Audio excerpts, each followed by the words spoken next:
তাহলে যে নদিয়া বিহারী ভগবান গৌর সুন্দর আপামর জীবকে করুণা করবার জন্য নেমে আসছেন, একটু ভালো করে লক্ষ্য করে আমরা যদি দেখি বাবা, শাস্ত্র বলছেন সাধু সঙ্গ সর্বশাস্ত্রে কয়, লবমাত্র সাধু সঙ্গ জীবের সর্বসিদ্ধি হয়। লবমাত্র সাধু সঙ্গ জীবের সর্বসিদ্ধি হয়। রাধে রাধে। তাই আজকে কলিযুগ পাবন অবতার চৈতন্য ভগবান যিনি কৃপা করে নেমে আসছেন। ওগো পাপীর তরে আসেন ভগবান। ওগো পাপীর তরে আসেন ভগবান। আহা পাপীর তরে আসেন ভগবান। ওরে এই ব্রহ্মাণ্ডে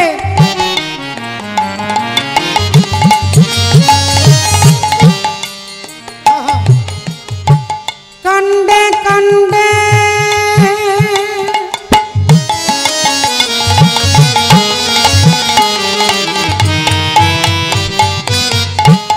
ওরে এই ব্রহ্মাণ্ডে কাণ্ডে কাণ্ডে দেখো ভক্ত রূপে গুণ আসেন ভগবান।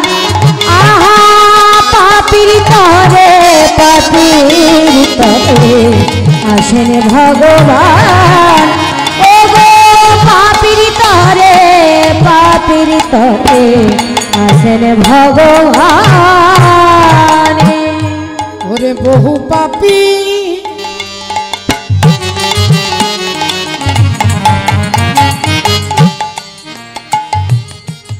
আর এক ভগবান,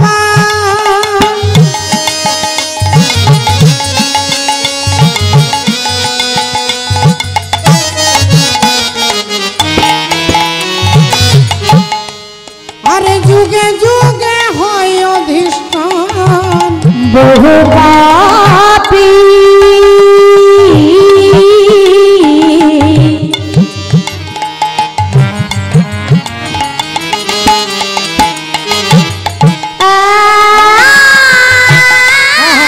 ভগবান। আহা যুগে যুগে হয় অধিষ্ঠান। আমার ত্রেতাতে রাম দেখো দাপরে তে পারাম দাপরে শ্যাম। আমার কলিতে গৌরাঙ্গ আসেন ভগবান। ওগো পাপীর তরে আসেন ভগবান। আহা পাপীর তরে আসেন ভগবান। আসেন ভগবান। আসেন ভগবান। তাহলে ভগবান এলেন তিনটে কারণের জন্য। परित्राणाय साधूनां विनाशाय च दुष्कृतं धर्म संस्थापनार्थाय संभवामि जुगे जुगे। এই তিনটে কারণের জন্য ভগবান যুগে যুগে আসেন বাবা। আজকে আপনারাও এসেছেন ভগবানের কথা শুনবার জন্য। শ্রদ্ধেয় ভগবত প্রেমী মহাদেব মাখাল মহাশয়, আপনারা যারা এসেছেন হরিকথা শুনবার জন্য, সকলের প্রতি তার তরফ থেকে বিনম্র নিবেদন, আপনারা দয়া করে সবাই প্রসাদ পেয়ে কিন্তু বাড়ি যাবেন। যদি কারো তাড়া থাকে হয়তো আপনি পুরো সময়টা এখানে থাকতে পারবেন না, আপনি দয়া করে প্রসাদ পেয়ে তারপরে যাবেন। এইটুকু তার তরফ থেকে আমি শুধু ঘোষণা করলাম মাত্র, নিবেদন তার। তাই দয়া করে প্রসাদ না পেয়ে কেউ এমনি এমনি ফিরে যাবেন না। জয় নিতাই, জয় রাধেশ্যাম। परित्राणाय साधूनां विनाशाय च दुष्कृतं धर्म संस्थापनार्थाय संभवामि जुगे जुगे। সাধুদের পরিত্রাণ করতে, দুষ্টের দমন করতে এবং ধর্মকে প্রতিষ্ঠা করতে, এই তিনটে কারণের জন্য ভগবান তিনি বললেন সম্ভবামি যুগে যুগে। একটু ভালো করে লক্ষ্য করে দেখুন বাবা ঠাকুর, যে ভগবান আমার মতো দুরাচারী জীবকে করুণা করতে আসছেন, দুরাচারী হিরণ্যকশিপুর জিজ্ঞাসা করছে তার ছেলেকে। আমাদের দেখুন আমাদের সব থেকে ভালো চিন্তা করে কে? আমার ভালো চিন্তা করে কে? না আমার বাবা আমার মা। কিন্তু প্রহ্লাদের প্রধান শত্রু হচ্ছে তার জন্মদাতা পিতা। তাহলে শত্রু আপনাকে বাইরে খুঁজতে যেতে হলো না, শত্রু ঘরের মধ্যেই আছে। প্রহ্লাদের শত্রু হচ্ছে তার বাবা হিরণ্যকশিপুর। আপনি কোথায় পালাবেন? বাইরের শত্রু হলে আপনি তার সঙ্গে কথাবার্তা বন্ধ করে দেবেন, তার সঙ্গে আলাপ আলোচনা বন্ধ করে দেবেন। কিন্তু ঘরের ভেতরে যদি শত্রু থাকে, তা আবার 5 বছরের ছেলে প্রহ্লাদ, অত্যাচারী দুরাচারী হিরণ্যকশিপুর জিজ্ঞাসা করছে তোর হরি থাকে কোথায়? বল তোর হরি কোথায় থাকে? ছোট্ট প্রহ্লাদ কোনো ভয় না করে, কোনো লজ্জা না করে, কোনো সংকোচ না করে বাবার দিকে তাকিয়ে বলে উঠলেন, বাবা তুমি এমন একটা জায়গা বলো যেখানে হরি নেই, এমন একটা জায়গা বলো যেখানে হরি নেই। হিরণ্যকশিপুর বললেন, তাহলে তুই বলতে চাইছিস তোর হরি সব জায়গায় আছে? প্রহ্লাদ বললেন, বাবা গো, অনলে অনিলে চির নভনীলে ভূধর সলিলে গহনে আছে পিটপি লতাই জলদের গায়ে শশী তারকায় তপনে। তুমি যেদিকে তাকিয়ে আমার হরিকে ডাকবে, আমার হরি সেখানেই আছে, সেখানেই আছে। হিরণ্যকশিপুর বললেন, আচ্ছা তুই আমার মুখের সামনে দাঁড়িয়ে, আমার মুখের দিকে তাকিয়ে কেউ কথা বলতে ভয় পায়, আর তুই আমার কাছে দাঁড়িয়ে বলছিস তোর হরি সব জায়গায় আছে? বললেন, হ্যাঁ বাবা আমি সত্যি কথাই বলছি, তুমি যেদিকে তাকাবে সেখানেই হরি আছে। অহংকারী হিরণ্যকশিপুর বলছেন, এই স্তম্ভটার মধ্যে তোর হরি আছে, ওই স্তম্ভের মধ্যে তোর হরি আছে। প্রহ্লাদ বললেন, হ্যাঁ বাবা আমি তো তাকে দেখতে পাচ্ছি। হিরণ্যকশিপুর গদাটা নিয়ে আর স্তম্ভটাকে লক্ষ্য করে মারলেন, স্তম্ভ ভেঙে গিয়ে ভগবান নৃসিংহদেব বেরিয়ে এলেন। ভগবান নৃসিংহদেব বেরিয়ে এলেন। রাধে রাধে। আর তারপরের ঘটনা কি আপনারা সকলে জানেন। হিরণ্যকশিপুরকে ভগবান বিনাশ করলেন। কেন? বলে পরিত্রাণায় সাধুনাম। ভক্ত সাধু প্রহ্লাদকে কৃপা করবার জন্য তারই পিতা হিরণ্যকশিপুরকে তিনি বধ করলেন।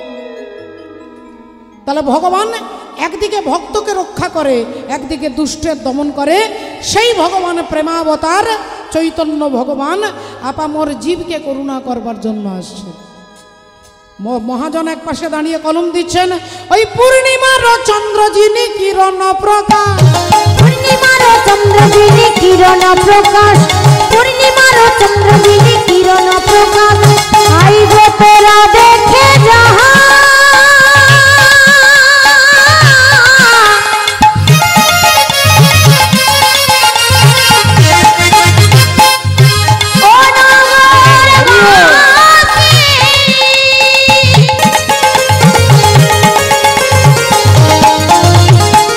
দেখে যা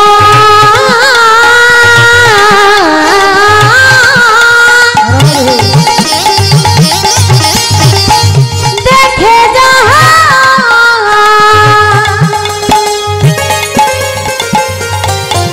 ওই পূর্ণিমার চন্দ্র যিনি কিরণ প্রকাশ, ওই পূর্ণিমার চন্দ্র যিনি কিরণ প্রকাশ, আর দূরে গেল অন্ধকার পাইয়া নৈরাশ, ওগো দূরে গেল অন্ধকার পাইয়া নৈরাশ, দূরে গেল অন্ধকার পাইয়া নৈরাশ, আধার দূরে যাবে হে, আধার দূরে যাবে হে, আধার দূরে যাবে হে, আধার দূরে যাবে হে, ওই গোরা চাঁদের উদয় হলে, আধার দূরে যাবে হে, গোরা চাঁদের উদয় হলে, আধার দূরে যাবে হে, গোরা চাঁদের উদয় হলে, হরি হরি হরি, গোরা চাঁদের উদয় হলে, হরি হরি হরি বলে, গোরা চাঁদের উদয় হলে, হরি হরি, গোরা চাঁদের উদয় হলে, আধার দূরে যাবে হে, আধার দূরে, ওগো দূরে গেল অন্ধকার পাইয়া নৈরাশ, দূরে গেল অন্ধকার পাইয়া নৈরাশ।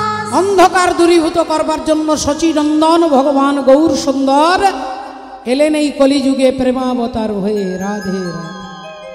ও মা, আপনারা যে কীর্তন শুনতে, যে হরি কথা শুনবার জন্য এসেছেন মাগো,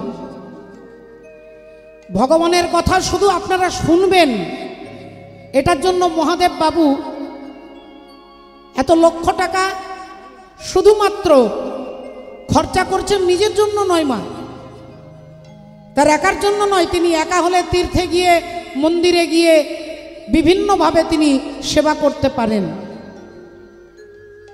এখানে যে তিনি আয়োজন করেছে, বাইরে থেকে মনে হবে যেন একটা বিয়ে বাড়িতে রিসেপশন হচ্ছে। আমি বাড়িয়ে বলছি না, দক্ষিণ 24 পরগনার বিভিন্ন প্রান্তে, বিভিন্ন পাড়ায় গিয়ে আমি গান করেছি, কিন্তু তার যে গান শোনানোর এত আগ্রহ, যে ভক্তরা আসবেন একটু হরি কথা শুনবেন, তার জন্য যত রকমের আয়োজন তিনি করার চেষ্টা করেছেন। প্রসাদের ব্যবস্থাও সব জায়গায় থাকে, কিন্তু এত অনুরাগ, এত ভালোবাসা মাখানো, ভক্তের জন্য এতটা চিন্তা, এরকম খুব কম মানুষের মধ্যে পাওয়া যায়। এটা আমি দাঁড়িয়ে, আমাকে তিনি কিন্তু বলবার জন্য বলেননি, বা আমিও তাকে ওপরে তুলবার জন্য বলছি না, এটা আমার মনে হলো তাই আমি আপনাদের কাছে বলছি। হয়তো আপনারা এরকম অনেক দেখেছেন, কিন্তু আপনাদের আশীর্বাদে আমি বিভিন্ন জায়গায় যাই। এই যে ভক্তদের জন্য এত সুন্দর আয়োজন, এর মূল উদ্দেশ্যটা কি না, কীর্তন শুনতে এলে মানুষ যেন হরি কথা শোনে, একটু আনন্দ পায়, আপনাদের আনন্দটা তার আনন্দের কারণ হয়ে দাঁড়াবে, এটাই তার উদ্দেশ্য। রাধে রাধে। তাহলে উদ্দেশ্য যতক্ষণ আমরা ঠিক না করতে পারছি, একটা ডাক্তারের হাতেও ছুরি থাকে আর একটা ডাকাতের হাতেও ছুরি থাকে। ডাক্তারের হাতে ছুরি, ডাকাতের হাতে ছুরি। ডাক্তারেরও মুখটা ঢাকা দেওয়া থাকে আর ডাকাতেরও মুখ কালো কাপড় দিয়ে ঢাকা থাকে। ডাকাত যখন চুরি করতে আসে তখন মুখে কালো কাপড় দিয়ে আসে, আর ডাক্তারবাবু যখন আসে অপারেশন করতে, তাহলে তিনিও মুখে মাস্ক পরে তারপরে আসে। ডাক্তারবাবু রাধে রাধে, তিনি ছুরিটা নিয়ে কি করে না পেটটা কাটে, আর ডাকাত যারা বলে তারাও ছুরি নিয়ে পেট কাটে, কিন্তু দুজনের একই রকম বাইরে থেকে দেখতে মনে হলেও উদ্দেশ্য আলাদা পাবে। ডাক্তার কি জন্য পেটটা কাটে না রুগীকে বাঁচানোর জন্য, সুস্থ করবার জন্য। তিনি যে রোগ নিয়ে গেছে ডাক্তারবাবু পেটে অপারেশন করে তাকে সুস্থ করবার জন্য পেটটা কাটে, আর ডাকাত যখন পেট কাটে তাকে খুন করবার জন্য কাটে। তাহলে বাইরে থেকে দেখলে মনে হবে দুটোই কর্ম, কিন্তু একটার উদ্দেশ্য আলাদা আর একটার উদ্দেশ্য হচ্ছে ভয়ঙ্কর। তাই আপনারা হরি কথা শুনতে এসেছেন বা ভগবানের কথা শুনতে এসেছেন, এটা শুধুমাত্র মহাদেব বাবুর জন্য নয়, আমরা নিজেদের জন্য, নিজের কল্যাণের জন্য, আত্মার কল্যাণের জন্য এই মহতী হরিবাসনে আমরা সকলে হয়তো মুষ্টিমেয়, কিন্তু আপনারা যদি মন দিয়ে ভগবানের কথা শোনেন, এই জায়গাটাই মধুর বৃন্দাবনে পরিণত হবে বাবা। তাই আসুন আজকে দেখুন, লক্ষ্য করে ভগবান গৌর সুন্দর এলেন কেমন দেখতে।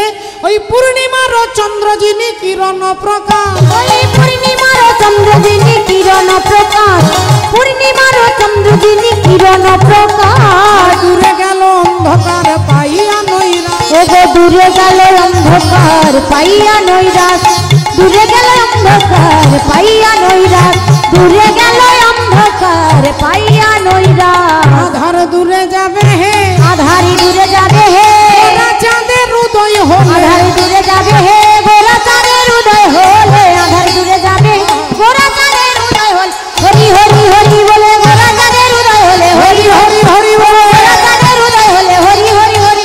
আধার দূরে যাবে হে, আধার দূরে যাবে হে, আধার দূরে যাবে হে। দীন ভগবান, ভক্তের ভগবান। আপনারা যে এত রাত্রিতে কারোর কোমরে, কারোর হাঁটুতে, কারোর ঘাড়ে যন্ত্রণা, কেউ সংসারের চাপে সারাদিন কাজ করেছেন, ঘুম পাচ্ছে, কিন্তু তথাপিও ভগবানের নামের জন্য আপনারা জেগে আছেন। এর মূল্য কিন্তু এই 2 টাকার চৈতালি চট্টরাজ ইনি দিতে পারবে না বাবা। আপনাদের অনুরাগের মূল্য আমি জীবনেও দিতে পারবো না, কিন্তু আপনাদের অনুরাগের মূল্য যিনি দেবেন সেই পরমাত্মা ভগবানের মুখোমুখি আপনারা বসে আছেন। ভক্তির মূল্য কোনো মানুষ দিতে পারে না বাবা, ভক্তির মূল্য দেবেন ভগবান, তিনি ভক্তাধীন। আপনাদের কাছে একটা সত্যিকারের ঘটনা বলবো। উত্তর ভারতে একজন ভদ্রলোক, গ্রামের সহজ সরল মানুষ, লেখাপড়া কিছুই জানে না, নিজের নামটাও সই করতে জানে না। গোটা গ্রামের লোক তাকে ভোলা বলে ডাকে। তার কাজ হচ্ছে নৌকো চালানো, নৌকো চালায়, সারাদিন নৌকো চালায়। সন্ধেবেলায় পাশেই একটা রঘুনাথের মন্দির, সেই মন্দিরে গিয়ে মন্দির দরজাটা ধরে ভগবান রামচন্দ্রের দিকে তাকিয়ে থাকে। আরতি হলো, ভোগ লাগানো হলো, যখন স্বয়ং দিয়ে পর্দাটা বন্ধ করে দেয়, ভোলা তখন মনের দুঃখে আবার বাড়ি ফিরে আসে। আবার পরের দিন ঝড় হোক, জল হোক, বজ্রপাত হোক, তাকে কেউ আটকাতে পারবে না, তিনি রঘুনাথের মন্দির যাবে। আর তার আরেকটা বিশেষ চরিত্র ছিল, তাকে যদি কেউ জিজ্ঞাসা করত, ও ভোলা দাদা তোমার ঘরে কি রান্না হয়েছে গো, সে সঙ্গে সঙ্গে এক গালে হেসে বলতেন, আমি কিছু জানি না, রঘুনাথজি জানি। হ্যাঁ গো তোমার মেয়ে আছে, মেয়েটার বিয়ে দেবে না, আমি কিছু জানি না, রঘুনাথজি জানি। তা হ্যাঁ গো দাদা শরীর কেমন আছে, আমি কিছু জানি না, রঘুনাথজি জানে। কথায় কথায় রঘুনাথজি জানে, সব কথাতে রঘুনাথজি জানে, ভগবান জানে, ভগবান জানে। গ্রামের লোক তাকে আদর করে নাম দিয়ে দিয়েছে ভোলা। সেই ভোলার একটা ছেলে একটা মেয়ে। ছেলে বাবাকে বলছে, বাবা বোনের তো বিয়ে দিতে হবে, তা বোনের বিয়ে দিতে গেলে তো টাকা পয়সা লাগবে। আমাদের গ্রামে একজন মহাজন আছে, তুমি এক কাজ করো বাবা, ওই মহাজনের কাছে কিছু টাকা ধার নিয়ে এসো, তারপরে আমরা বাপ বেটা মিলে খেটে সুদ সমেত টাকাটা ফেরত দিয়ে দেব। এখন ভোলা মহাজনের কাছে গেলেন, আর মহাজনের কাছে রাধে রাধে ভক্তমণ্ডলী, ভক্তিমতী মায়েরা, সত্যযুগ ত্রেতা যুগ দাপর যুগের ঘটনা নয়, আজ থেকে 70-75 বছর আগেকার ঘটনা। 70-75 বছর আগেকার ঘটনা। আমি যা বলছি আপনারা মিলিয়ে নেবার জন্য বৃন্দাবনে গিয়ে যাবেন। বৃন্দাবনে গিয়ে যে কোনো পুরনো ব্রজবাসীকে জিজ্ঞাসা করবেন, যেখানে জজ সাহেব বলে কোনো ভক্ত আছে, কোথায় ছিল গো? আপনাকে সবাই জজ সাহেবের কথা বলে দেবে। আমি যদি বানিয়ে বলছি, ইউটিউব সার্চ করে দেখবেন, জজ সাহেব, ভক্ত জজ সাহেব বলবেন। কেন হলো এ কথাটা আপনারা, তার জন্য আমি আপনাদের গোড়া থেকে বলতে শুরু করেছি। মহাজনের কাছে 700 টাকা ধার নিয়ে ভোলা এলেন, মেয়ের বিয়ে হয়ে গেল। মেয়ের বিয়ে দিয়ে দিলেন। বাপ বেটা দুজনে মিলে সারা দিন পরিশ্রম করে সুদ সমেত টাকাটাকে ছেলে বাবার হাতে দিয়ে বলছে, বাবা এটা মহাজনকে দিয়ে এসো, যাও। এখন মহাজনের টাকাটা হাতে নিয়ে রঘুনাথজির মন্দিরে এসে বলছেন, রঘুনাথ তোমার কৃপায় আমি মহাজনের কাছে এই টাকাটা ধার নিয়েছিলাম, সুদ সমেত আমি ফেরত দিতে যাচ্ছি। এই বলে পায়ে ছুঁয়ে প্রণাম করে আর টাকাটা মহাজনের কাছে দিতে এসেছে। মহাজন অমনি গুনে দেখলেন 1 টাকাও কম নেই, সুদ সমেত পুরো টাকাটা দিয়েছে। বললেন এখানে কাগজটা, এই কাগজে লেখ, সুদ সমেত সব টাকা ফেরত পাইলাম, তুই নিজে এখানে সইটা করে দে। ভোলা উনি হাত জোড় করে বলছে, হুজুর আমি লেখাপড়া জানি না হুজুর, আমি তো নিজের নামটা লিখতে পারবো না, আপনি আমার আঙ্গুলে কালি লাগিয়ে দেন, আমি টিপ সই দিয়ে দেবো। মহাজনের অমনি লোভ হয়ে গেল। ভাবলেন এই লোকটা লেখাপড়া জানে না, লোকটা লেখাপড়া জানে না, তাহলে একে ঠকানো সোজা হবে।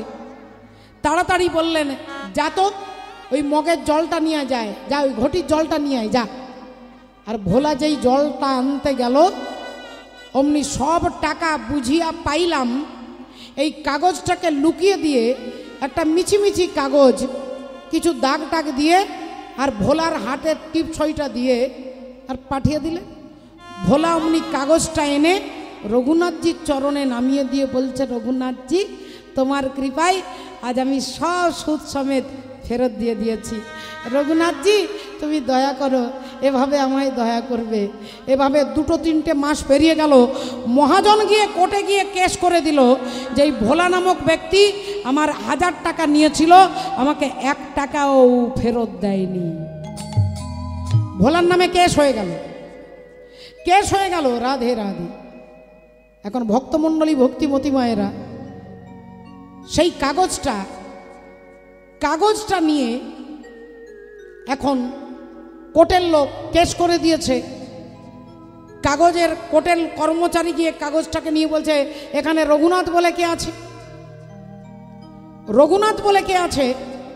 এখন সবাই বলছে তো এখানে তো কেউ রঘুনাথ বলে থাকে না, তবে রঘুনাথের একটা মন্দির আছে, রঘুনাথ বলে কেউ থাকে না। এখন কোর্টের লোকটা ভাবছে তাহলে মন্দিরের মালিকের নাম মনে হয় রঘুনাথ। মন্দিরে চিঠিটা দিয়ে চলে গেছে, আর মন্দিরের পূজারী চিঠিটা খুলে দেখছে ভোলার নামে কেস হয়ে গেছে, ভোলার নামে কেস হয়ে গেছে।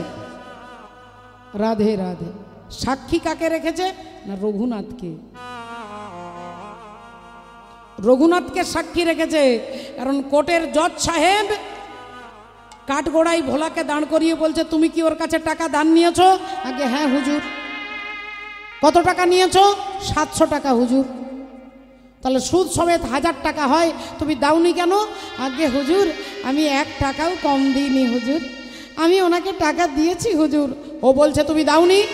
আগে হুজুর উনি মিথ্যে কথা বলছে। আচ্ছা, আর তুমি সত্যবাদী হরিশ্চন্দ্র, তুমি সত্যি বলছো? আগে হুজুর আমি মিথ্যে বলি না। কি করে বিশ্বাস করব? কেউ কি দাঁড়িয়ে বলে যে আমি মিথ্যে বলছি?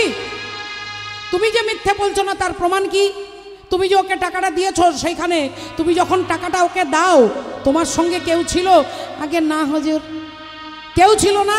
আগে হুজুর একজন ছিল। কে ছিল? বলে রঘুনাথ। রঘুনাথের বাড়ি কোথায়? আগে হুজুর যেখানে রঘুনাথ থাকে সেখানে আমি থাকি, যেখানে আমি থাকি সেখানে রঘুনাথ থাকে। জজ সাহেব ভাবছে তাহলে রঘুনাথ বলে ভদ্রলোকের কাছে এই লোকটা ওকে টাকা দিয়েছে, রঘুনাথের নামে সমন জারি হয়ে গেছে সাক্ষী। তার রঘুনাথের মন্দিরে চিঠিটা দিয়ে চলে গেছে, আর মন্দিরের পূজারী চিঠিটা খুলে দেখছে রঘুনাথজির নামে সমন জারি হয়ে গেছে, সাক্ষী দিতে হবে রঘুনাথকে। এই পূজারী কেঁদে কেঁদে ভগবানকে বলছে, ঠাকুর আজ পর্যন্ত তোমার মন্দিরে বেলপাতা, তুলসী পাতা, ফল মূল, মিষ্টি মিষ্টান্ন ভক্তরা তোমাকে এনে দেয়, কিন্তু আজ পর্যন্ত ইতিহাসে প্রমাণ যে তোমার নামে সাক্ষী সমন জারি হয়েছে। এ জগতে কারোর মা আছে, কারোর বাবা আছে, কারোর দাদা দিদি আছে, কিন্তু ভোলার তুমি ছাড়া কেউ নাই ঠাকুর। ওই ভোলার তুমি ছাড়া কেউ নাই। তাই ভোলাকে নির্দোষী প্রমাণ করতে গেলে তোমাকে সাক্ষী হয়ে যেতে হবে। তাই আমি তোমার কাছে অনুরোধ করে বলছি, ঠাকুর তুমি ভক্তের মর্যাদা রক্ষা করো, তুমি ভোলার হয়ে সাক্ষী দিতে চলো। পূজারী কেঁদে কেঁদে কোর্টের কাগজটা রামচন্দ্রের চরণের কাছে রেখে দিয়ে মন্দিরের দরজা বন্ধ করে দিয়ে চলে গেছে। পরের দিন স্নান টান করিয়ে ভোগ লাগিয়ে দিয়েছে। এদিকে ভোলা চলে গেছে কোর্টে, আদালতে চলে গেছে। জজ সাহেব বললেন এর সাক্ষীকে ডাকো, রঘুনাথ দিকে ডাকো। এখন কোর্টের একটা লোক বাইরে বেরিয়ে বলছে, রঘুনাথজি হাজির হো, রঘুনাথজি হাজির হো।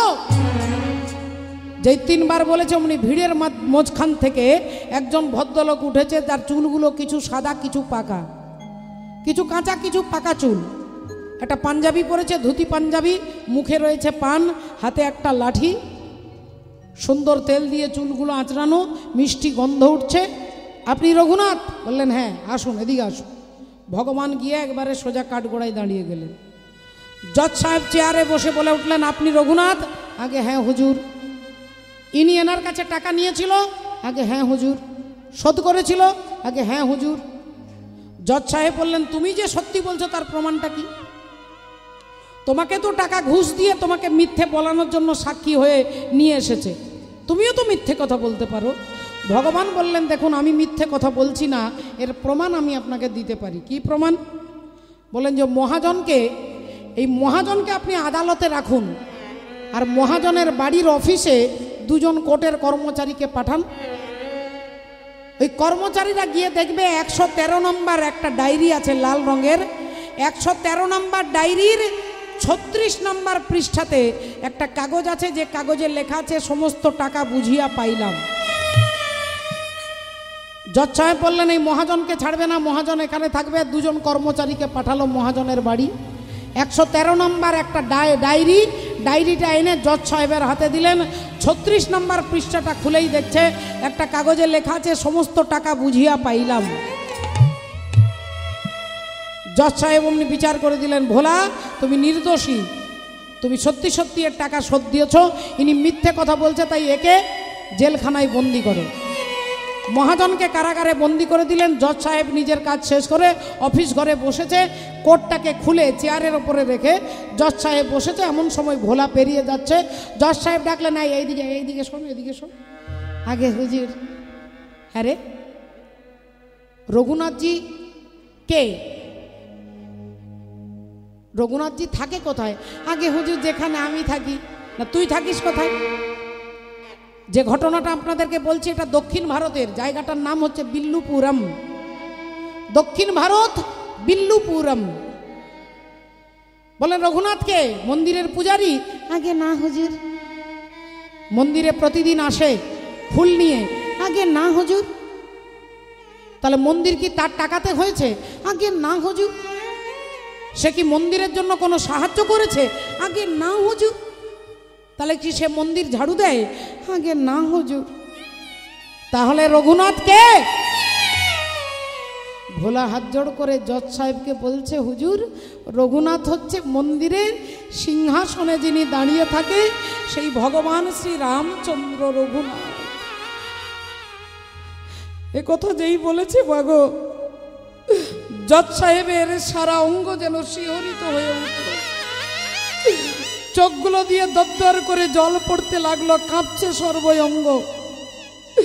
মুহূর্তের মধ্যে জজ সাহেব সমস্ত যা কিছু ছিল সব খুলে ফেলে একটা সামান্য পোশাক পরে ছুটতে ছুটতে ঘর বাড়ি অফিস আদালত সব পরিত্যাগ করে আর বৃন্দাবনের উদ্দেশ্যে তিনি ছুটলেন। বৃন্দাবনের মন্দিরে মন্দিরে গিয়ে ভগবানের নাম শুনে হাত তালি দিয়ে নাম করে আর কৃষ্ণ কৃষ্ণ বলে কাঁদে। হাজার হাজার ভক্ত দেখেছে। 70, 72, 75 বছর আগেকার ঘটনা। প্রতিদিন যে কোনো একটা মন্দিরে গিয়ে দাঁড়িয়ে থাকতেন, তিনি কোনোদিন বসতেন না। একজন ভক্ত জিজ্ঞাসা করেছিলেন, যেহেতু জানে জজ সাহেব, বললেন প্রভুজি আপনি মন্দিরে এসে দাঁড়িয়ে থাকেন কেন? এত তো জায়গা আছে, আপনি বসতে পারেন না? তিনি কোনোদিন কাউকে কখনো উত্তর দেননি। একজন যখন হাত জোড় করে বলছেন, আজকে আপনাকে বলতে হবে আপনি দাঁড়িয়ে থাকেন কেন? ঘন্টার পর ঘন্টা দাঁড়িয়ে থাকেন, এত জায়গা থাকতে আপনি বসেন না কেন? সেদিন জজ সাহেব বলেছিলেন যে আমি বসি না কেন জানো ভাই? বলে আমি ছিলাম দক্ষিণ ভারতের বিল্লুপুরম একটা গ্রামের একটা ছোট্ট আদালতের জজ সাহেব। আমি ছিলাম চেয়ারে বসে, আর অনন্ত কোটি ব্রহ্মাণ্ডের যিনি জজ সাহেব, যার আদালতে একদিন সবাইকে যেতে হয়। রাষ্ট্রপতিকে যেতে হবে, প্রধানমন্ত্রীকে যেতে হবে, মুখ্যমন্ত্রীকে যেতে হবে, ধনী দরিদ্রকে যেতে হবে, পণ্ডিত মূর্খকে যেতে হবে, যার আদালতে সবাইকে যেতে হবে, সেই ভগবান আমার আদালতের কাঠগড়ায় এসে দাঁড়িয়েছিল আর আমি অহংকারের চেয়ারে বসেছিলাম। সেদিন ভগবান দাঁড়িয়েছিল, আমি বসেছিলাম। তাই আমি প্রতিজ্ঞা করেছি যে যখন যখন তোমার মন্দিরে তোমার কাছে এসে তোমার কাছে আমি আসব, আমি তোমার চরণে দাঁড়াইয়ে থাকবো।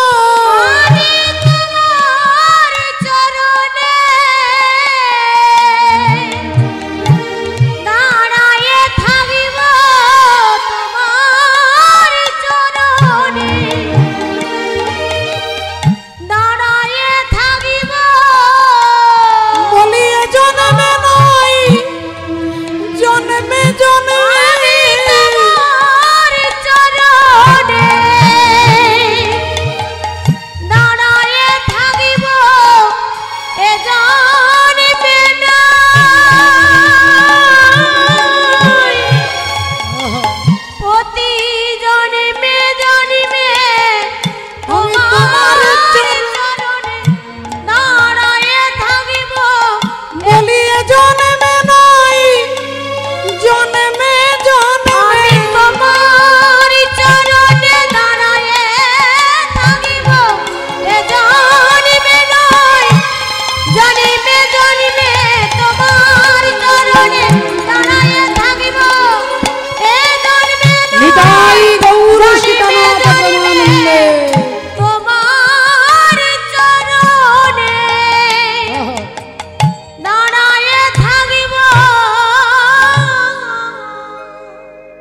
তাহলে দেখুন বাবা ঠাকুর সেই জজ সাহেব বৃন্দাবনের প্রতিটি মন্দিরে মন্দিরে দাঁড়িয়ে আরতি দর্শন করতেন, তিনি বসতেন না এবং জীবনের শেষকাল পর্যন্ত তিনি মন্দির বৃন্দাবনেই ছিলেন। তাই যে কোনো ব্রজবাসীকে জিজ্ঞাসা করবেন যে জজ সাহেব বলে এখানে কোনো ভক্ত ছিলেন? ভক্তকে কেউ জজ সাহেব বলে না, মহারাজজি বলে, প্রভুজি বলে, বাবাজি বলে, সাধুজি বলে, কিন্তু উনি জজ সাহেব ছিলেন বলে গোটা ব্রজবাসী তাকে জজ সাহেব বলেই ডাকতেন। তাহলে ৭৫ বছর আগে যদি ভগবান ভক্তের হয়ে সাক্ষী দিতে আসে, তাহলে কি এই 2025 সালে দিতে আসবে না মা? কিন্তু সেই বিশ্বাস, সেই অনুরাগ যদি আমার হয় তবে তো তিনি সাক্ষী দিতে আসবেন। আর যদি সেই ভালোবাসাই আমার না থাকে তাহলে ভগবান আসবেন কেন? লোকে বলে কৃষ্ণ পাষাণ সাড়া দিতে জানে না, আর মন বলে আকুল হয়ে কেউ তো তারে ডাকে না। হরি বল। তাই মাগো আজকে দেখুন সেই অর্জুন চলে গেলেন, চিত্রাঙ্গদা দেবীর ছেলে বব্রুবাহন বড় হলো, প্রতিদিন জিজ্ঞাসা করে আমার বাবা কোথায়? মা কেঁদে কেঁদে বলছে, ওরে আমাকে জিজ্ঞাসা করিস কেন, চলে যা মন্দিরে, ওই গিরিধারী গোপালকে গিয়ে জিজ্ঞাসা কর তোর বাবা কোথায়। ওই গিরিধারী গোপালই জানে তোর বাবা কে, তোর বাবা কোথায়। ছেলে বললেন, মা আমি প্রতিজ্ঞা করে বলছি আজ থেকে তোমাকে আর জিজ্ঞাসা করব না, আজ থেকে তোমাকে জিজ্ঞাসা করব না। আজ থেকে যদি বাবাকে আমার জানতে হয় তাহলে আমি জগৎপতিকে, জগৎ পিতাকে আগে খুঁজব, আমি জগৎ পিতাকে খুঁজব।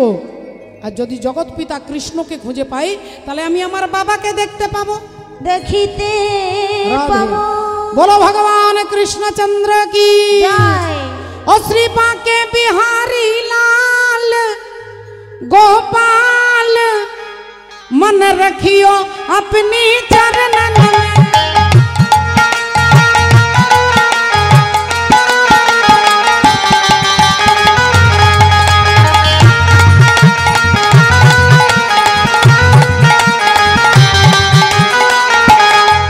मन रखियो अपनी चरणन में, रखियो श्री वृंदावन में।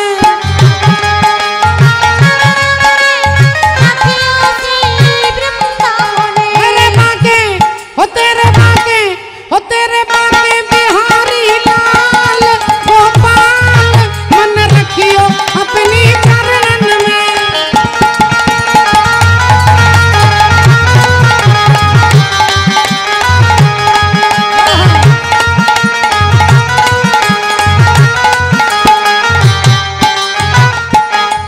तेरे शीश पे मुकुट विराज रहा,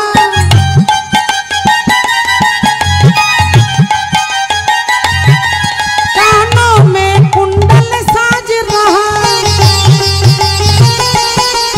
तेरे शीश पे मुकुट विराज रहा, कानों में कुंडल साज रहा। तेरे गंड में हो तेरे गंड में हो तेरे गंड में बजंती माल गोपाल मन रखियो।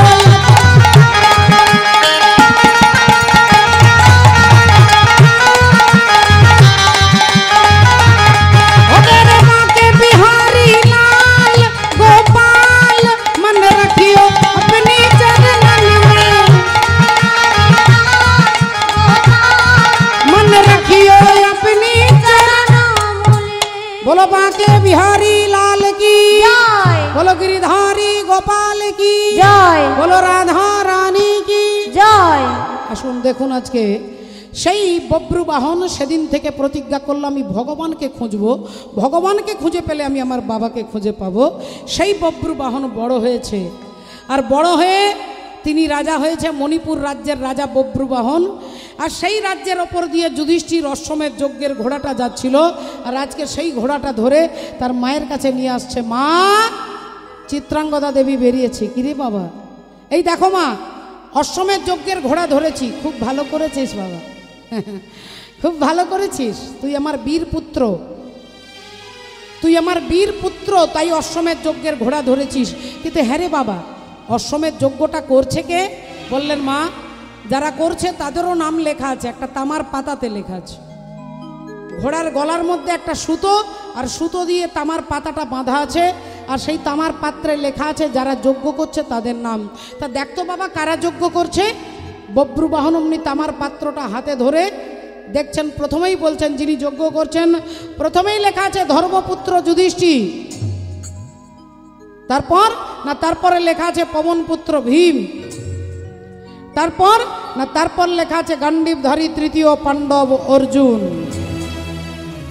যেই বলেছে অর্জুন চমকে উঠেছেন, থমকে উঠেছেন, কাঁপতে কাঁপতে বলছেন চিত্রাঙ্গদা দেবী করে, ওরে পুত্র মোর, তুই ঘোড়াটাকে ছেড়ে দে বাবা, তুই ঘোড়াটাকে ছেড়ে দে বাবা, ছেড়ে দে। কারণ তুই যদি না ছেড়ে দিস, আমার স্বামী আমাকে ছেড়ে চলে গেছে, আর তুইও যদি চলে যাস তাহলে আমি কাকে নিয়ে থাকবো বাবা। তাই এই ঘোড়াটা তুই ছেড়ে দে বাবা, ছেড়ে দে। ছেলে বললেন মা, ঘোড়াটা ধরবো না ছাড়বো সেটা পরের কথা, আগে তুমি আমাকে বলো মা, আমি যুধিষ্ঠির নাম বললাম তুমি চুপ করে শুনলে, আমি ভীমের নাম বললাম তুমি চুপ করে শুনলে, আমি অর্জুনের নাম বলতেই তুমি চমকে উঠলে কেন? আমি অর্জুনের নাম বলতেই তুমি কেঁপে উঠলে কেন? তুমি চমকে উঠলে কেন? তুমি খমকে গেলে কেন? সত্যি করে বলো মা, অর্জুনকে বলো মা, বলো অর্জুনের সঙ্গে তোমার কি পরিচয়? তুমি কি করে অর্জুনকে চিনলে? বলো মা, বলো। আজকে যদি তুমি চুপ থাকো তোমার পায়ে মাথা ঢুকে আমি আত্মহত্যা করব। মা চিৎকার করে বলে উঠলেন, ওরে বব্রু, আমি তোর বাবার কথা বলতে পারবো না বাবা, আমি তোর বাবার কথা বলতে পারবো না। ছেলে বললেন মা, এ তো আমি কে? যেই বলেছে কে, না আমি তো চুরি করে খাইনি। ঠাকুর ঘরে কে? না আমি তো কলা খাইনি। আমি তোমাকে জিজ্ঞাসা করলাম অর্জুনকে, তুমি বলছো আমি তোর বাবার কথা বলতে পারবো না, তাহলে সত্যি করে বলো মা, অর্জুন কি আমার জন্মদাতা পিতা? বলো মা, বলো বলো, তুমি চুপ করে থেকো না, বলো বলো, অর্জুন কি আমার বাবা? অর্জুন কি আমার জন্মদাতা পিতা?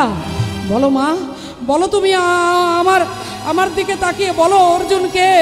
চিত্রাঙ্গদা দেবী চোখ দিয়ে দরদর করে জল পড়ে যাচ্ছে, তিনি বলতে পারছে না। বুঝতে পেরে গেছি মা, বুঝতে পেরে গেছি, তুমি আজকে বলতে পারছো না। যে কথা মনের কথা জানি না কেন, মুখে সে থেমে গেল, বলা গেল না, বলা হলো না। মাগো, তোমাকে বলতে হবে না, আমি বুঝতে পেরে গেছি মা, আমি বুঝতে পেরে গেছি। অর্জুন আমার জন্মদাতা পিতা, অর্জুন আমার বাবা, আর তুমি সেই অর্জুনের পরিত্যক্তা স্ত্রী। তাই আমি প্রতিজ্ঞা করে বলছি মা, একদিন অর্জুনকে তোমার পাশে দাঁড় করিয়ে দেব, একদিন অর্জুনকে তোমার পাশে দাঁড় করিয়ে দেব। এই আমি চললাম মা, এই আমি চললাম অর্জুনের কাছে। এই বলে বব্রু বাহন ছুটতে ছুটতে যাচ্ছে, এদিকে ভগবান কৃষ্ণ অর্জুনকে নিয়ে আসছে রথে করে। বললেন, মণিপুর রাজ্যের রাজা তোমার অশ্বমেধ যজ্ঞের ঘোড়া ধরেছে, তাই যুদ্ধ করতে হবে। অর্জুন চলো চলো মণিপুরে। অর্জুন চলো চলো মণিপুরে, অর্জুন চলো চলো মণিপুরে, অভয় অর্জুন চলো চলো মণিপুরে, আহা চলো চলো মণিপুরে, আহা চলো চলো মণিপুরে। বলে যত কিছু ব্যথা ছিল মনে গাথা, আহা যত কিছু ব্যথা ছিল মনে গাথা, যত কিছু ব্যথা ছিল মনে গাথা, যত কিছু ব্যথা ছিল মনে গাথা, সব পাবে ওই পুরে। চলো চলো মণিপুরে, অর্জুন চলো চলো মণিপুরে, চলো চলো মণিপুরে। অর্জুনকে নিয়ে আসছে, বলছে যুদ্ধ করতে হবে মণিপুর রাজার সঙ্গে, চলো। ভগবান অর্জুনকে নিয়ে এদিকে আসছে, এদিকে বব্রু বাহন ছুটছে। পিতা পিতা পিতা বলি ছুটিতে লাগিল, পিতা পিতা পিতা বলি ছুটিতে লাগিল পিতা পিতা পিতা বলি চলে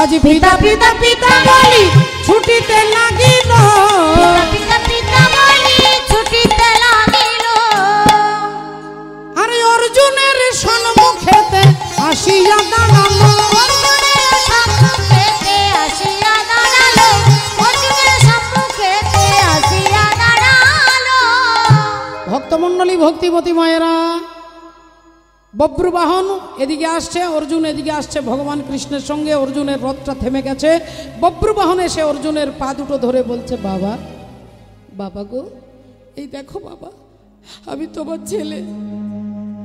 আমি তোমার ছেলে বাবা আমি অনেক দিন তোমাকে খুঁজেছি বাবা অনেক দিনই খুঁজেছি তোমাকে আমি খুঁজেছি কিন্তু খুঁজে পাইনি বাবা অর্জুন ছেলেটার দিকে তাকিয়ে চোখগুলো ছলছল করে উঠল অর্জুনের হৃদয়টা আনন্দে ভরে যাচ্ছে আমাকে বাবা বলে ডাকছে আমাকে বাবা বলবার মতো কেউ নেই আমার কোনো ছেলে বেঁচে নেই এই ছেলেটা আমাকে বাবা বলছে আমার কি ভালো লাগছে একটা বার তাকে বুকে জড়িয়ে ধরি যেই অর্জুন জড়িয়ে ধরতে যাবে ভগবান বলে উঠলেন অর্জুন ভগবান চিন্তা করলেন এখনই তো পিতা পুত্রের মিলনটা করিয়ে দিলে হবে না অর্জুনের অহংকারটাকে চূর্ণ করতে হবে মা গঙ্গার অভিশাপটাকে সত্য করতে হবে তাই ভগবান বলে উঠলেন অর্জুন যাকে তুমি জড়িয়ে ধরতে চাইছো ও তোমার ছেলে নয় ওটা চালাকি ও তোমার শত্রু তোমার অশ্বমেধ যজ্ঞের ঘোড়াও ধরেছে তাই তোমার সঙ্গে তার যুদ্ধের সম্পর্ক তুমি যুদ্ধ ছেড়ে দিয়ে তাকে জড়িয়ে ধরতে যাচ্ছ এটা কিরকম নিয়ম করছো তুমি অর্জুন আবার হাতটা সরিয়ে নিলেন বব্রুবাহন বললেন বাবা একবার আমাকে বুকে জড়িয়ে ধরো বাবা একবার মাথাটা আমি তোমার বুকে রাখতে চাই বাবা একবার মাথাটা তোমার বুকে রাখতে চাই অর্জুন আবার দুর্বল হয়ে যাচ্ছে কি সুন্দর ছেলেটা আহা দেখলে বুকটা জড়িয়ে যায় কি সুন্দর আমাকে বাবা বলে ডাকছে আমি আর নিজেকে ধরে রাখতে পারছি না একটা বার মনে হচ্ছে তাকে একটা বার আলিঙ্গনবদ্ধ করি একবার জড়িয়ে ধরে তার মাথায় হাত বুলিয়ে কপালে চুমু খাই অর্জুন মনে করছে ভগবান অন্তর্যামী তিনি বলে উঠলেন অর্জুন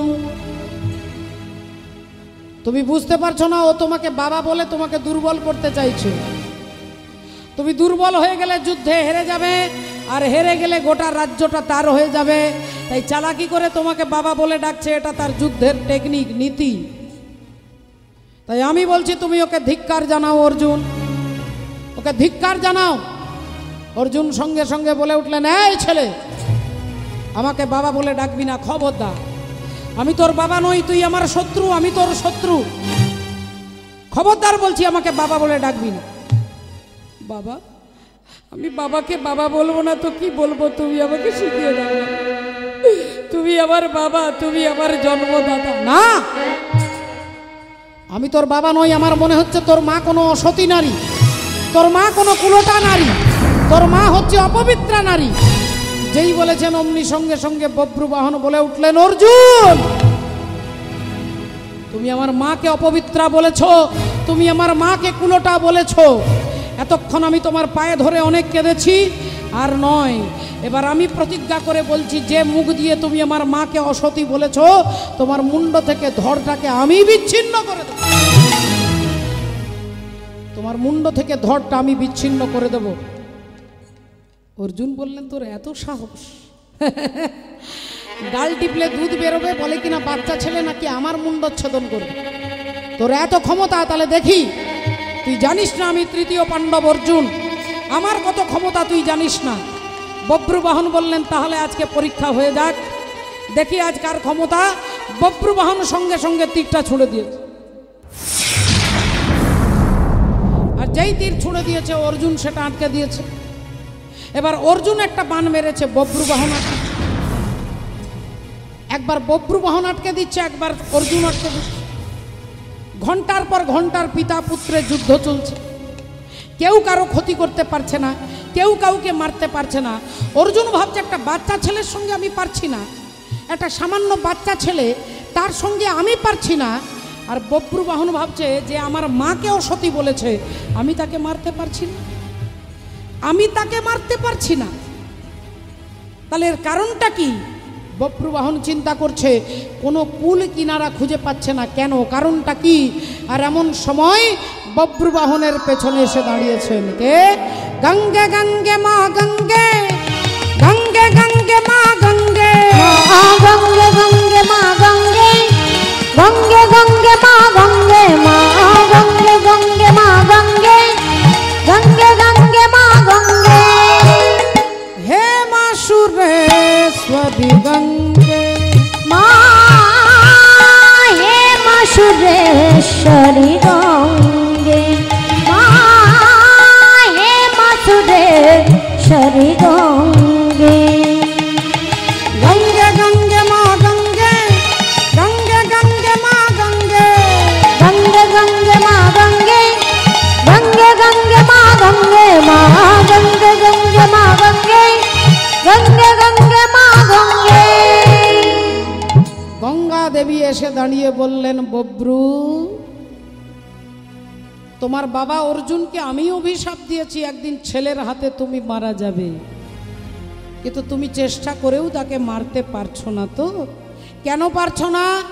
কারণ তুমি যে তীরগুলো ছুঁড়ছো সেই তীরে অর্জুনের মৃত্যু হবে না। আমি মা গঙ্গা, আমি পতিত পাবনী গঙ্গা একটা বাণ হয়ে তোমার হাতে ধরা দেব, আর ওই বাণ দিয়ে অর্জুনের মুন্ডটাকে ছেদন তুমি করবে। তাই যতক্ষণ আমি বাণ হয়ে তোমার হাতে ধরা না দেব তুমি অর্জুনকে মারতে পারবে না। এই বলে গঙ্গা দেবী একটা বাণ হয়ে বব্রুবাহনের হাতে ধরা দিলেন, আর বব্রুবাহন অমনি তীরটাকে নিয়ে অর্জুনের মস্তকটাকে লক্ষ্য করে ছুঁড়ে দিলেন।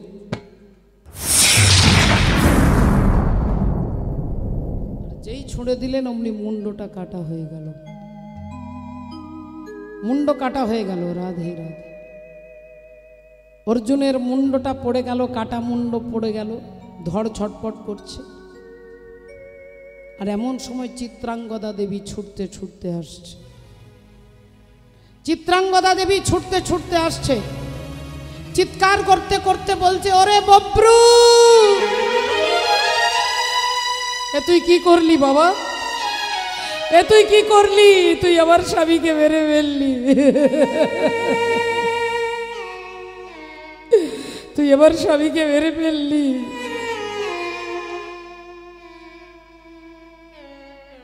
তুই আমার স্বামীকে যখন মেরেছিস, আমি সতী নারী, আমি পবিত্রা নারী, তুই আমার সামনে আমার স্বামীকে মেরেছিস, তাই তুই পুত্র হলেও আমি মা হয়ে তোকে হত্যা করব। ছেলে বললেন, মা, এ তো ইতিহাস রচনা হয়ে যাবে, এ তো ইতিহাস হবে, সারা জগৎ দেখবে যে একজন স্ত্রী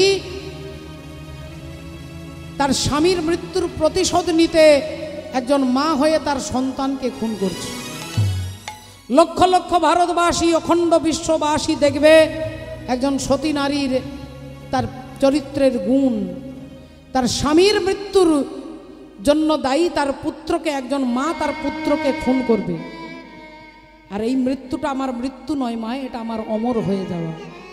তুমি আমায় মারো মা, তুমি আমায় হত্যা করো, আমি তোমার কাছে দাঁড়িয়েছি, তোমার হাতেই হবে আমার মৃত্যু, আর সেই মৃত্যুটা হবে স্বর্গের থেকে আরো বেশি আনন্দের। মারো মা, মারো। চিত্রাঙ্গদা দেবী তীর ধনুক নিয়ে ছেলেকে লক্ষ্য করে তীরটা নিয়ে যাই মারতে যাবে, অমনি যুগে যুগে তুমি এলে ধরাতে, যুগে যুগে তুমি এলে ধরাতে, যুগে যুগে তুমি এলে ধরাতে, যুগে যুগে তুমি এলে ধরাতে ওগো রাখিতে ভক্তের মা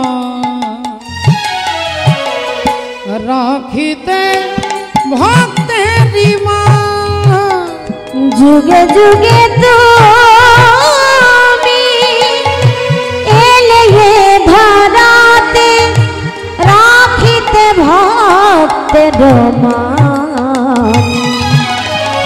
রাখিতে ভক্তের মান সে যে ভক্ত বড় ভালোবাসে ভক্ত বড় ভালোবাসে দেখো ভক্ত বড় ভালোবাসে ভক্ত বড় ভালোবাসে তাই ভক্ত ডাকলে কাছে আসে ভক্ত বড় ভালোবাসে ভক্ত ডাকলে কাছে আসে ভক্ত বড় ভালোবাসে ভক্ত ডাকলে কাছে আসে ভক্ত ডাকলে কাছে আসে ভক্ত বড় ভালোবাসে ভক্ত ডাকলে কাছে আসে ভক্ত বড় ভালোবাসে ভগবান দাঁড়িয়ে বললেন চিত্রাঙ্গদা এতে তোমার পুত্রের কোনো দোষ নেই মা গঙ্গার অভিশাপ ছিল যে অর্জুন তার ছেলের হাতেই মরবে তাই তুমি তোমার পুত্রকে ক্ষমা করে দাও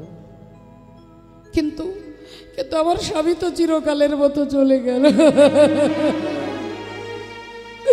আমার স্বামী তো চলে গেল ভগবান বললেন চিত্রাঙ্গদা তুমি একজন সতী নারী পবিত্রা রমণী তোমার মর্যাদা রক্ষা করবার জন্য আমি অর্জুনকে বাঁচিয়ে দেব যাও বব্রু বাহন পাতালে চলে যাও পাতালে আছে উলুপি নাগ সেই তার মাথার মণিটা এনে আমার হাতে দাও আমি তোমার বাবাকে বাঁচিয়ে দেব যাও বব্রু বাহন ছুটতে ছুটতে যাচ্ছে ছুটিতে ছুটিতে বব্রু ছুটে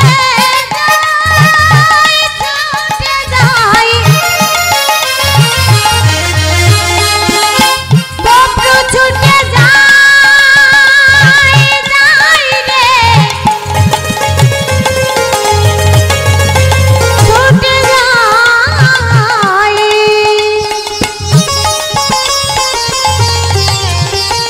হে ছুটিতে ছুটিতে বব্রু পাতালেতে গেল ছুটিতে ছুটিতে বব্রু পাতালেতে গেল উলুপির মাথার মণি মাগিয়া লইল উলুপির মাথার মণি মাগিয়া লইল উলুপির মাথার মণি মাগিয়া লইল উলুপি নাগের মাথার মণি এনে যেই ভগবানের হাতে দিলেন ভগবানের অর্জুনের মুন্ড আর ধরটাকে একত্রিত করে দিলেন আর একত্রিত করে যেই মণিটা ছুঁয়ে দিল বলে যেমন ছিল তেমনি হলো যেমন ছিল তেমনি হলো যেমন ছিল তেমনি হলো যেমন ছিল তেমনি হলো যে মরাই অর্জুন বেঁচে উঠিল যেমন ছিল তেমনি হলো মরাই অর্জুন বেঁচে উঠিল যেমন ছিল তেমনি হল মরাই অর্জুন হরি হরি হরি হরি বলো মরাই অর্জুন বেঁচে উঠিল হরি হরি হরি বলো মরাই অর্জুন বেঁচে ওগো যেমনি ছিল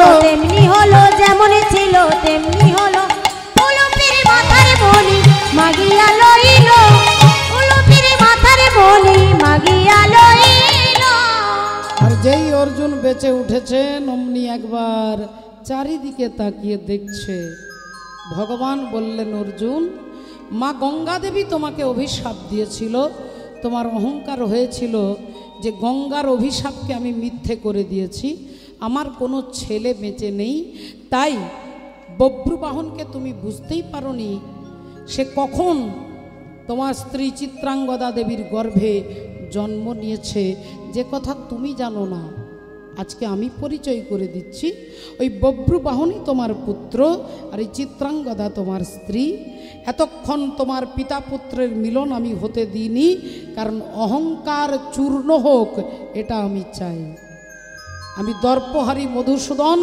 জগতে কারোর দর্প আমি রাখি না তাই তোমার দর্পটা চূর্ণ করা একান্ত প্রয়োজন ছিল বলে এতক্ষণ আমি মিলন হতে দিইনি যাও অর্জুন তোমার ছেলেকে তুমি বুকে জড়িয়ে ধরো অর্জুন গিয়ে বব্রুবাহনকে বুকে জড়িয়ে ধরলেন বাবা একদিকে ভগবান একদিকে স্ত্রী মাঝখানে অর্জুন চরণ ধরিতে দিও গো আমারে নিও না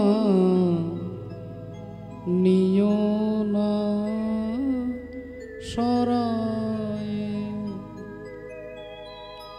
জীবন মরণ সুখ দুঃখ দিয়ে বক্ষে ধরিব জড়ায়ে চরণ ধরিতে স্খলিত শিথিল কামনার বহিয়া বহিয়া ফিরি কত নিজ হাতে তুমি গেথে নিও দিও না আমারে ছড়ায়ে চরণ ধরিতে। তাই ভগবানের পাশে ভক্ত দাঁড়ালেন। একবার হাত তুলে আমরা সবাই মিলে বলবো হরে কৃষ্ণ হরে কৃষ্ণ হরে কৃষ্ণ হরে কৃষ্ণ কৃষ্ণ কৃষ্ণ কৃষ্ণ হরে হরে হরে হরে হরে রাম হরে রাম হরে হরে রাম রাম রাম রাম রাম রাম হরে হরে হরে। আপনাদের সকলের চরণে আমার কোটি কোটি প্রণাম। এত রাত্রি পর্যন্ত আপনারা যে কজন আছে, আমি বলছি না যে আমার 10,000 দরকার, কিন্তু আপনাদের মতো অনুরাগী ভক্ত যদি হরিবাসরে 10 জনও থাকে, সেটা একটা কীর্তনিয়ার সব থেকে বড় আনন্দের কারণ। তাই সকলের চরণে দণ্ডবোধ প্রণাম জানিয়ে আজকে ভক্ত ভগবানের মিলনে একবার আমরা একটু ভজন গানের মধ্য দিয়ে আনন্দ করব। এই বাড়ির দিদি ভাই বোনেরা সকলে বলেছেন, তা চলুন আমরা একটু আনন্দ করে। হ্যাঁ, জয় রাধে জয় রাধে। দাদা ভাই একটু একটু হরে কৃষ্ণ, জয় নিতাই, জয় রাধেশ, জয় রাধে। ওগো ভক্ত আর ভগবানের মিলন হইল, ভক্ত আর ভগবানের মিলন হইল, ভক্ত আর ভগবানের মিলন হইল, ভক্ত আর ভগবানের মিলন হইল। প্রেমানন্দে বাহু তুলে হরি হরি বলো, প্রেমানন্দে বাহু তুলে হরি হরি বলো, প্রেমানন্দে বাহু তুলে বলো হরি। আহা সবে মিলে জয় দাও বলো হরি হরি, সবে মিলে জয় দাও বলো হরি হরি। মধুর মধুর মিলন আজি বৃন্দাবন পুরী, মধুর মধুর মিলন আজি বৃন্দাবন। জয় রাধে রাধা গোবিন্দ বলো, জয় রাধে রাধা